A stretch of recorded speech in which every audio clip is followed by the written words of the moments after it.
This channel does not promote any violent, harmful, or illegal activities. All content provided by this channel is meant for an educational purpose only. দাদা আজকে vote দিয়েছেন, বিভিন্ন বুথে বুথে ঘুরছেন, কেমন লাগছে আর কি বলবেন এই ভোটের ব্যাপারে আপনার? দেখি আমি তো সকাল থেকেই ঘুরছি, একেবারে 1 নম্বর বুথ থেকে 141 থেকে ঘুরে ঘুরে কলকাতা কর্পোরেশনের 6টা ওয়ার্ড ঘুরে আবার এইদিকে মহেশতলা মিউনিসিপ্যালিটির ওই ওয়ার্ডগুলো ঘুরে দেখলাম স্বতঃস্ফূর্তভাবে মানুষ ভোট দিচ্ছে। তবে একটা ব্যাপার, বহু জায়গায় সিআরপিএফ অনেক ডিস্টার্ব করছে, পোলিংটা খুব স্লো হচ্ছে, আর তার মধ্যে ম্যাক্সিমাম জায়গায় মাঝে মাঝে মেশিন খারাপ হয়ে যাচ্ছে, সেখানে 8 ঘন্টা 1 ঘন্টা করে সময় চলে যাচ্ছে। আমরা সকাল থেকে ইলেকশন কমিশনার, অবজারভার, এআরও সবাইকে ফোন করে করে যতটা পেরেছি কাজ করেছি, তারপরে ঘুরে ঘুরে দেখছি ভোট আমাদের ফেভারই আছে। একেবারে শান্তিপূর্ণ ভোট হচ্ছে।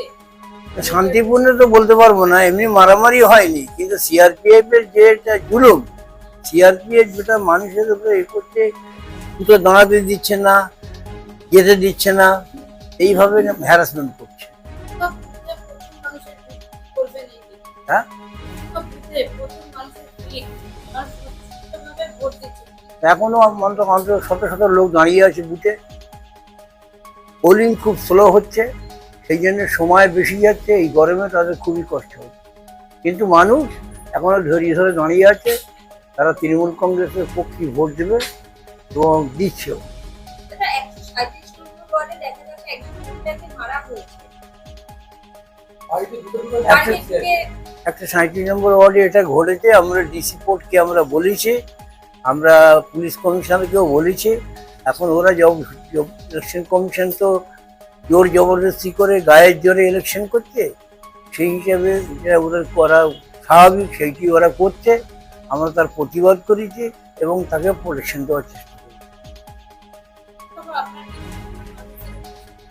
হ্যাঁ, আপনার কেন্দ্রের হুম। মানুষদের, সাধারণ মানুষের উদ্দেশ্যে মানুষের সাধারণ মানুষকে এটা কথা বলবো যে আমি তো অনেক কাজ করেছি, আমাদের মুখ্যমন্ত্রী তো আরো কাজ করেছেন, আমাদের এমপি অভিষেক ব্যানার্জি আরো কাজ করেছে, কিন্তু এখানে যে এমন মেডিয়াপুর সুপার স্পেশালিটি হসপিটাল, সেখানে এখনো কিছু কাজ বাকি আছে।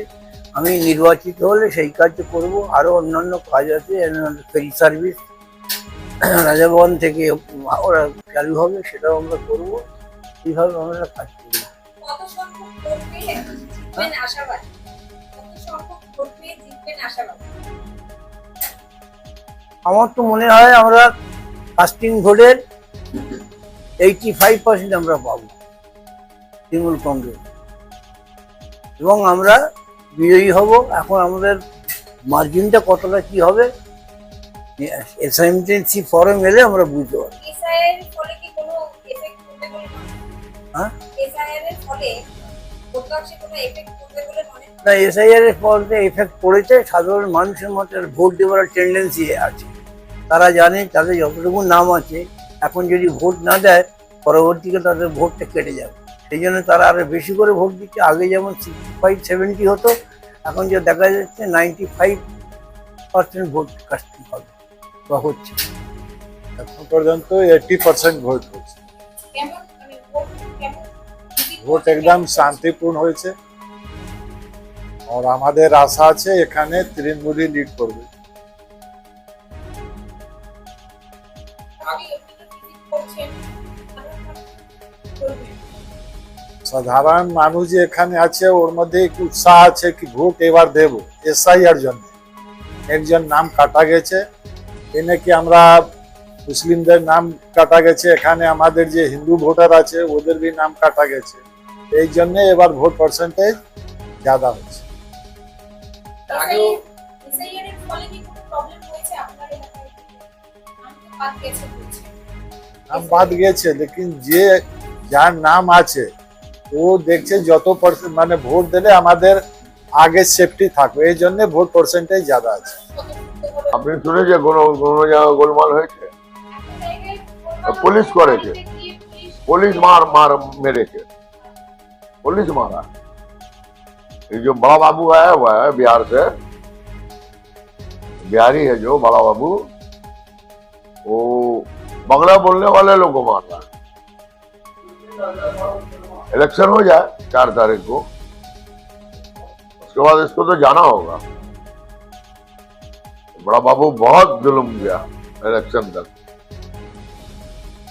আরেকটা প্রশ্ন যেটা হচ্ছে এটার মধ্যে দেখছি প্রচুর ছাত্রদের বীর মানসিক सब दी थी, सब दी थी, सब दी थी। 1 लाख से ऊपर से जीतेगा। और बोलो মোটামুটি 1 লাখের উপরে কালেক্টেড একদম কেউ রুখতে পারবে না। আপনি সাধারণ ভেবে মানুষের উদ্দেশ্যে কি বলবেন?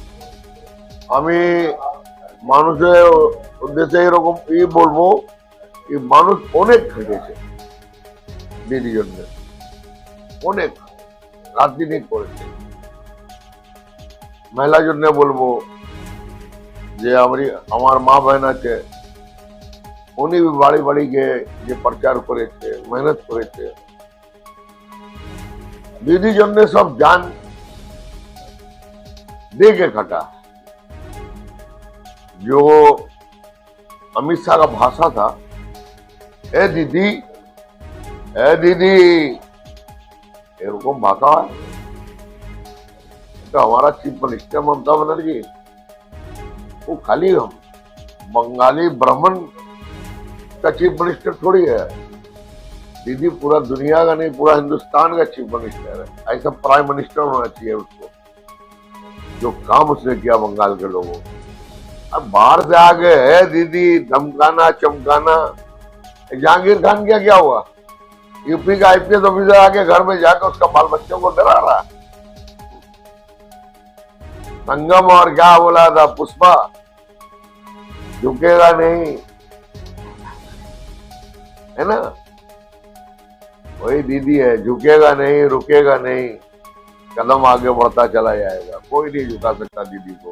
और हम ऊपर वाले से प्रार्थना करता है 2029 में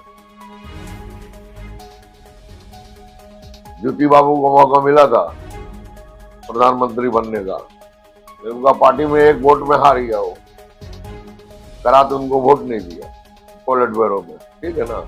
तो उनका आइडियोलॉजी अलग था।